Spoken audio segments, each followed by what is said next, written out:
evening sa inyong lahat mga bossing. This is Kim of KMJL Surplus Trading. And tonight mga bossing, may bagong unit akong i-share sa inyo. Isang Suzuki Spasha Custom Z. So tapusin nyo po yung video mga bossing para malaman nyo po yung kabuuan, details and price ng ating unit. And sa mga bago pa lang po sa ating YouTube channel, please like, subscribe and click the notification bell para lagi po tayong updated sa ating mga panibagong video upload. Ayan, so long time no see mga bossing. Ang daming nagchat-chat sa amin, nagtatanong kung bakit nung mga nakarang buwan is hindi tayo active sa ating YouTube channel, sa ating Facebook page, and hindi tayo masyadong nakakapag-reply. So madami pong reason mga bossing. Kung nakita nyo dun sa mga previous live natin, talagang nag-stop talaga kaming tumanggap ng order kasi nga sobrang dami naming mga backlog and pendings na mga made to order nung mga nakaraang buwan. So yung nangyayari kasi mga bossing, hindi naman lahat pero may mga iilan talagang unit na naaapektuhan yung quality ng unit. So mas pinili naming mag-stop and tinapos lahat ng mga pendings and ayusin yung dapat ayusin. Yung ibang mga unit na na-release natin na nagka-problema or may concern, tinapos natin. And sa mga hindi pa nakakaalam, nung October, nung nakaraang buwan, pumunta kami ng Bacolor, Pampanga and Nueva Ecija kasi merong na-release na natin dun na unit na mga ilang buwan na rin nung nakaraan. Nagka-problema sila which is hindi naman kayang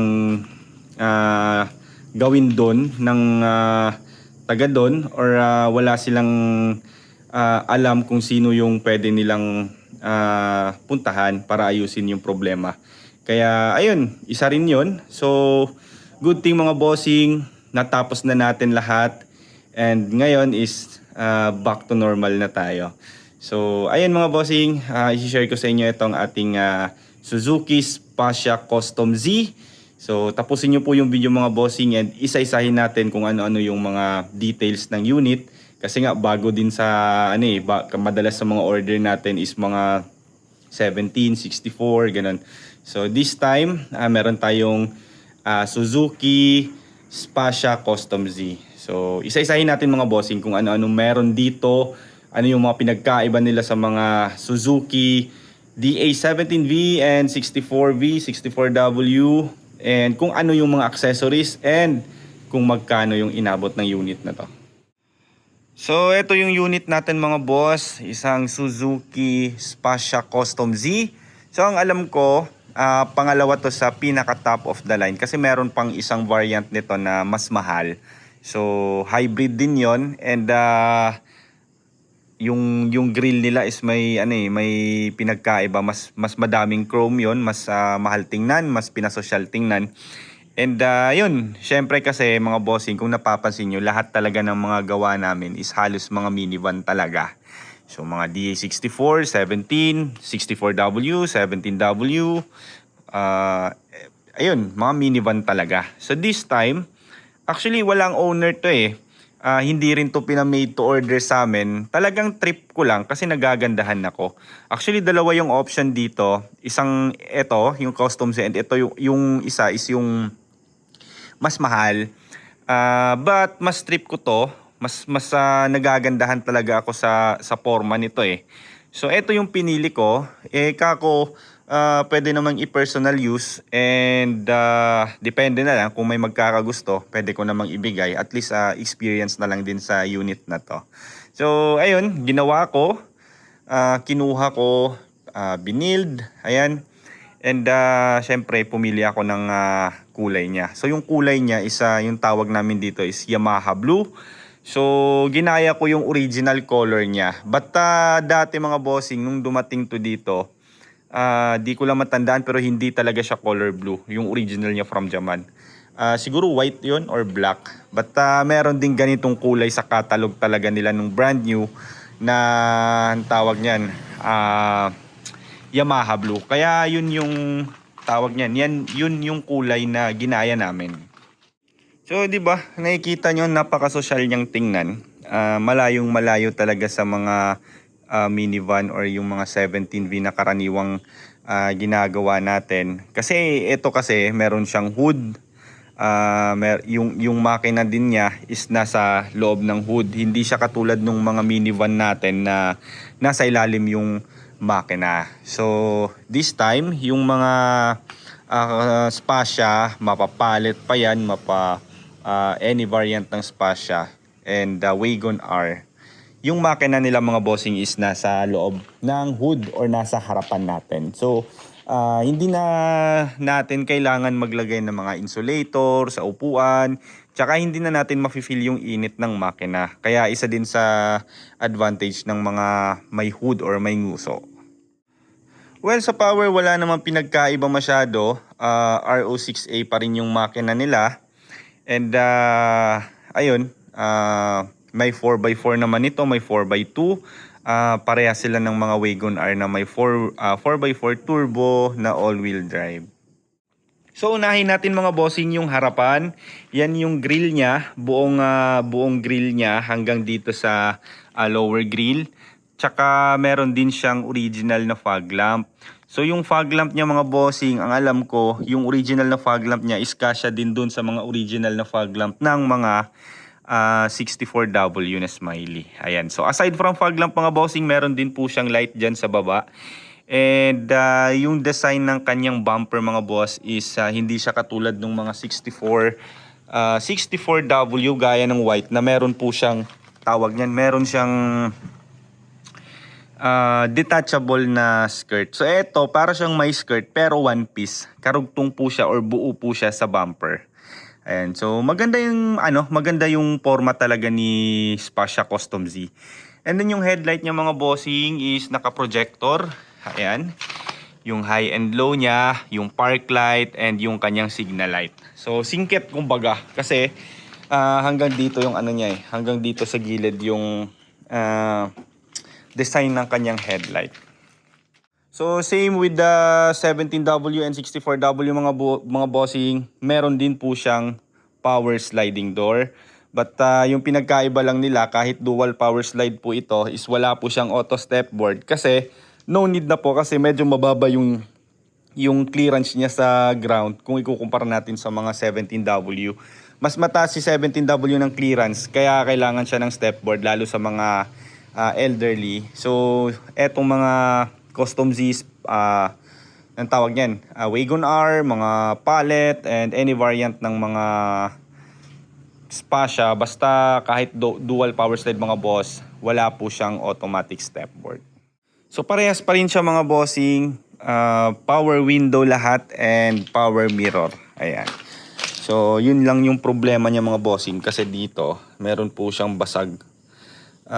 Wala din po kasi kaming wala kaming mapapalit dito kasi nag-iisa lang to dito. Kasi nga binild ko lang kasi gusto ko. Hindi naman to made to order na madami tayong mga ginagawang ganito na kung ano yung unang marirelease na unit yun po yung binubuo and kinukuha namin muna bago kami makabili ng bagong stock. So this time wala kami mapapalit. Kaya eto yung problema niya, may basag siya. So eto na mga bossing, dito talaga ako na in love sa Custom Z. Etong view sa likod talaga. Kasi isipin nyo mga bossing isipin nyo. Aside sa forma niya dito sa likod na may spoiler and meron din po siyang mga lights dito sa baba ng lower bumper niya. Eto talaga. Una, meron siyang chrome na tawag niyan. Parang kumbaga grill niya. Di ko lang alam anong proper term niya, but naka-chrome siya. And yung taillights niya mga bossing is naka-letter L. Kasi madalas 'di ba, instead na kung hindi naman patayo, pahiga yung kanyang taillights. But eto pinagsama. Tawag niyan, patayo and pahiga. Ayan, so napaka-social tingnan. So dito talaga ako na in love ng sa Spasya. Kaya ayun, napaisip lang ako na what if mag-build ako and then syempre 'di ba hindi naman pwedeng tatagal sa atin 'to Actually yung mga build kasi namin dito na for halimbawa, example ito. Gusto kong i-build. after ng build mga bossing, after gamit ng 1 week, gusto ko na ibenta. So at least may idea na tayo kung ano yung performance ng ganitong unit. And depende na lang din minsan kasi yung total costing ko dito is pag binenta ko to, syempre since ginamit na namin, edi baliktaya na yon. So swerte yung nakakuha ng mga ganung mga unit natin. But bihirang-bihira lang naman kasi syempre 'di ba? Palagi kong sinasabi, pina-priority talaga natin yung mga made to order units. So, gaya ng mga camper van natin, nag-iisang taon na yun mahigit pero hanggang ngayon hindi pa tapos. But this time kasi, hindi naman siya ganun ka-trabahoso kaya ayun, natapos din siya. So dati mga bossing, nung dumating siya dito, yung mugs niya is ito. Yan. Yan yung nilagay ko sa ating gas and go unit na DA17V. So yan yung mugs niya nung dumating siya dito. And syempre, para sa akin kasi mga bossing, di bali nang walang pintura yung unit basta naka-mugs lang or kumbaga nakasapatos. Kaya ginawa ko, yung original niya kasi is color silver lang na parang matte silver. So medyo off siya para sa akin. Kaya ginawa ko, pinalitan ko ng 15 inches na rims and tires. So yung rims and tires nito mga bossing, kung hindi nyo alam, galing din to sa project ko dati na 64W Semi-Wagon Turbo. So nung binenta ko rin yung unit na yon, syempre kinip ko yung mugs, which is ito. Ayan. Tinago ko talaga yan. And never ko yung in-offer sa mga gustong bumili or naghahanap ng 15 inches sa mga nagpapa-made to order sa atin. Kasi nanghihinayang ako dyan. Masyadong unique and para sa akin perfect talaga siya. And yun, ginawa ko, kinabit ko dyan. And since yung mga gulong niya dati is mga Japan surplus lang, ginawa ko kasi, gusto ko kasi ilo-long drive sana to. So bumili ako ng isang set or 4 pieces na brand new na mga gulong. So yung size ng gulong niya, pakita natin. Ang size ng gulong niya is 175 by 50 R15. So medyo malapad po siya. But 50 series lang po siya. 'Di ba? So hindi siya sumasayad, hindi din siya meaty tingnan. Sakto lang, sakto for mga KA cars. And yun, makikita niyo yung mugs natin mga bossing, may mga ano na oh. May mga hindi ko lang alam ang tawag diyan. But yan yung dahilan. Kasi luma na siya eh. But sa malayo naman hindi siya nahalata. Pakita ko sa inyo yung side view niya. Ayan, 'di ba? Napakaganda. And ayun, silipin natin yung interior mga bossing. So, eto yung upuan niya sa likod, mga boss. 5-seater pa rin po siya. And yung pinagkaiba lang nila since hindi siya mataas yung likod niya. Halos halos konti na lang yung space dito sa likod. So yung mga nagki-curious na pwede pa bang lagyan ng box seat or extra box seat sa likod, yung mga Spascia Customs, yung mga bossing, hindi na po siya pwedeng lagyan kasi siguro nasa mga ano na lang to eh. 12 inches na lang po yung naiwan. So hindi na pwede, and ideal na lang to para sa mga groceries natin. Ayan. But foldable pa rin naman yung yung likod natin. Ayan. So magagamit pa rin natin mga boss. And aside from that, aside sa nafo-fold, yung dalawa mga bossing, nafo-forward pa po yan hanggang dun sa dulo, sa likod ng driver and passenger sa harap. So isa lang po yung binaba natin para may comparison tayo. So eto po yung space niya dito sa likod kung naka-fold lang yung sa likod niya, and yan din po yung space niya kapag finorward natin. Ayan. Yung likod niya mga bossing, kung uupo ka dito, feeling mo parang malalim. Kasi nga, kung sanay tayo sa mga ganitong unit, mga 17W, eto naman, mas mababa talaga yung upuan niya. Mas mababa siya dito sa ground. And original upuan po ito mga bossing, nilinis lang natin. So ayun, meron po siyang konting punit. Ayan, so hindi ko na siya pinatahian ng upholstery seat kasi mas gusto ko yung stock. And syempre mas kotse talaga. Kasi pagka nagpa-upholstery kasi tayo, madalas talaga made to order ng mga unit ng mga 17 or 64 ng mga minivan mga boss. Talagang starter pack talaga yung yung mga upholstery seat. So this time gusto kong maiba. Gusto kong talagang kotse feels yung unit, kaya hindi ko na pinalagyan ng upholstery. So wala po siyang upholstery, wala din po siyang upholstery sa ceiling, kahit na yung felt talagang stock po yan. Nilinis lang natin. So all power po siya mga bossing, power window and power mirror. And yun, converted pa rin po ito mga bossing using secondary gearbox. And aircon malamig, power steering pa rin po ito. And ito po yung switch niya sa kanyang sliding door. And syempre nakaano po yan. Ano bang tawag dyan? Yung di ko lang alam mga bossing ano yung proper term dyan, nakalimutan ko lang. But yung pagka nakapreno tayo, automatic na na-off yung makina niya. And kapag nirelease natin yung brake, automatically aandar ulit yung makina. So ayun, isa sa feature ni Suzuki Spazia Custom Z. Ayan. So yung mga doorknob niya mga bossing is naka-chrome na. And syempre, dahil sa akin to, nilagyan ko ng Momo steering wheel. So another accessories mga bossing is meron po siyang tawag dyan, dash camera, and meron tayong nilagay na 9 inches stereo with reverse camera. So yung camera natin mga bossing is naka Bluetooth na po yan, and kasama na po yung reverse camera. And ayun, yun sinasabi ko sa inyo, mapa 17, mapa 64 pa yan mga bossing, or any unit. And this time naman mapa custom Z pa yan, or pallet, or Wagon R. Syempre converted yung ating shifter. So madami pa rin akong nakikita hanggang ngayon mga bossing na mga build na mga ganitong unit na hindi nila kino-convert yung shifter. So di ko lang alam mga bossing kung ano yung reason nila. Alam kong meron din silang reason talaga kung bakit nila hindi kino-convert yung shifter. But sa amin naman, since kaya, so syempre i-convert natin yung shifter. So ito yung switch na kanyang aircon. Digital na rin siya mga bossing. And mga aircon louvers, ayan. And meron siyang dito, globe box, ayan. Meron siyang lagayan dito, lagayan and lagayan.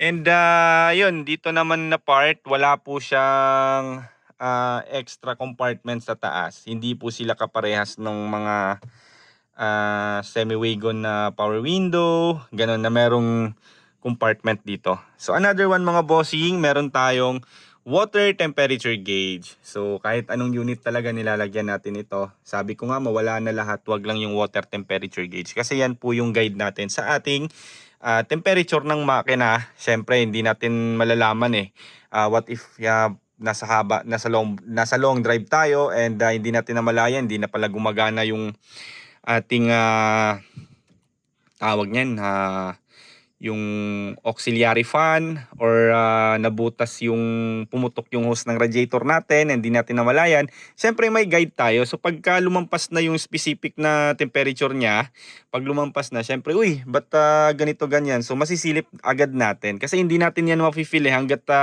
hindi nagkakaproblema yung makina, like biglang namatay or naglulus power, ganun. So at least meron tayong guide mga bossing na water temperature gauge. So ayun yung panel gauge niya. Ibang-iba talaga sa mga 17 and 64. So yung mileage niya is nasa 140,000. And ayun, social talaga tingnan, no. So baka magtataka yung mga bossing ba't naka-check engine, kasi nga naka-off yung makina. And meron din po siyang sign or gauge ng kanyang battery sa hybrid. Ayan. And ano pa ba? Yung mga meron dito. Original matting mga bossing. Ayan. Matting ito yung original matting niya. And yun, actually mga bossing, yung dashboard nito, since hindi naman talaga natin to araw-araw ginagamit, so talagang hindi talaga namin nape-perfect. And sabi ko nga sa pintor ko, nung unang pintura nito ng dashboard, talagang uulitin sana to. Sabi ko sa kanila, wag na, ako naman yung gagamit, so walang problema sa akin. So yung nangyari nito mga bossing, kasi nga Hindi naman tayo araw-araw nagko-convert ng mga Suzuki Spacia. Kaya yung pinagkaiba talaga sa trabaho mga bossing, hindi talaga namin nape-perfect. But ayun naman yung yung kumbaga araw-araw natin na learnings. So eto naman, bala ko after ng video na to, ipapasok ko ulit din sa likod sa painting area. Pakita ko lang mga bossing kasi nga transparent talaga ako dito mga boss. Ayan, 'di ba? Hindi sila perfect yung ano nila, yung dulo nila. Ayan. And yan, pansin nyo medyo madumi pa kasi wala, for trial lang naman to eh. Kumbaga pinatapos ko lang, gusto ko lang ma-experience, gusto kong magamit. But yung ano naman niya, yung dito maayos naman, malinis pa rin. Dito lang talaga sa mga dulo-dulo. And yan, tingnan nyo. Ayan. So hindi talaga ako nagagandahan talaga. But wala namang problema kasi kumbaga sa akin naman to eh. Wala naman akong hinahabol na standard kumbaga. So sabi ko sige lang, at least para magamit, pwede na yan. Next time na lang pagka hindi nagagamitin, pwede nating ulitin, tanggalan natin ulit yung dashboard and gagawin ulit hanggang sa ma-perfect natin. So hindi naman tulad sa mga 17 kasi na kahit na pikitan mo yung trabaho, walang problema kasi araw-araw natin tinatrabaho yan, di ba? And may mga bossing, converted pa rin po ito using secondary gearbox. Dalawang gearbox po yung gamit natin dito. And yung pinagkaiba lang din sa mga conversion nito mga bossing, kung sa mga minivan natin, mapa 64 or 17W, 17V, yung conversion natin ng dalawang secondary gearbox mga bossing is yung isa nasa labas and yung isa nasa loob. But this time mga bossing, lahat ng gearbox nito or baki-baki is nasa loob talaga. So hindi siya kayang ilagay dun sa likod kasi nga meron pong makina, napakahirap talaga. So kahit saan naman dito sa Mindanao na nagko-convert ng mga makina nasa harap, talagang nasa loob yung dalawang secondary gearbox nila. So kahit nasa loob yung dalawang secondary gearbox mga bossing, kasi madami kasing natatakot baka daw may problema sa conversion, may pinagkaiba. Actually mga bossing, wala pa rin pinagkaiba. So pakita ko lang, pandarin natin. Anyway mga bossing, push start na rin po itong mga bossing at naka keyless entry na po siya. Ayan, start natin. Ayun mga bossing malambot pa rin naman yung makina niya Ayun. So wala pong pinagkaiba mga bossing kahit na nasa tawag niyan. Nasa loob yung dalawang secondary gearbox niya. Malambot pa rin and walang mga ingay. Same with the 17W conversion mga bossing. Siyempre yung pinagkaiba lang yung dalawa is nasa loob. And sa makina niya naman, ayan, ito yung makina niya, nasa harap na. And RO6A pa rin yung makina niya mga bossing, and yung battery niya is nandito sa gilid ng makina syempre. And yung computer box niya mga bossing or ECU, nasa loob na rin po ng engine bay. Wala na po doon sa ilalim ng upuan yung kanyang computer box. So yung natira na lang doon sa likod ng dashboard natin is yung mga module and mga fuse box mga boss. Pati nga rin pala yung niya yung ABS niya is naandito na rin sa harap. And ayan, ito yung sandwich na nilalagay natin sa ating water temperature gauge. So medyo madumi pa yung makina niya, madumi sa paggagawa kasi yung mga tubig, konting dusting. And yun, for cleaning pa ito. But na PMS naman, PMS natin syempre kasama na yung change oil, ATF oil, gear oil, ATF fluid pala, or automatic transmission fluid, thermostat, radiator cap, lahat-lahat. Syempre yung makina natin, nililinis natin yung ating mga injectors, throttle body, lahat-lahat mga bossing, brake pads, tab link, ball joint, and kung ano-ano pa. So masasabi kong ready for long drive na to, but syempre kahit ready for long drive, ibabalik pa rin natin ito sa likod kasi gagawin natin yung kanyang dashboard. So ayun, sa power naman mga bossing, wala masyadong pinagkaiba. Advantage lang nito is mas maliit, mas magaan. Syempre nakakadagdag ng power. Aircon naman malamig. Actually mas malamig siya kumpara sa mga typical na mga minivan natin kasi although hindi na kahit same sila na hindi sila dual aircon, but syempre mas maliit yung space sa loob, so mas madali niyang mapapalamig yung buong loob niya. Kaya masasabi kong mas malamig yung aircon nito. And sa handling naman, syempre mas pabor ako dito kasi medyo lowered na siya, di ba? And maliit talaga. Talagang lamang na lamang sa traffic, mga boss. And since top of the line, mga bossing, syempre meron din po siyang mga body kits sa gilid or side skirt. Ayan, kung tawagin. And ano pa ba? So far, yun lang naman eh. Spoiler, ayan, meron siyang spoiler.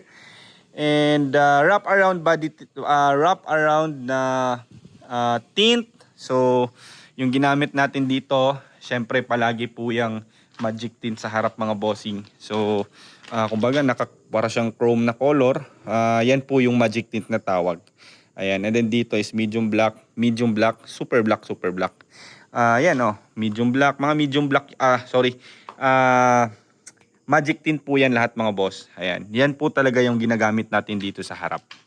And last but not the least, naka-pop-up horn na rin po siya. So, subukan, hindi pa pala nakabit, but ayan, meron po siyang pop-up horn dito sa loob, 2 piraso. Ayan, yung orange. So, isang set po yan.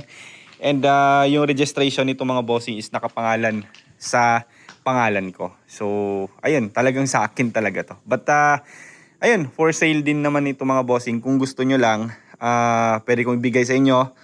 Pag-usapan na lang natin. And by the way, mga bossing, by December 8, mga bossing, may biyahe akong Luzon.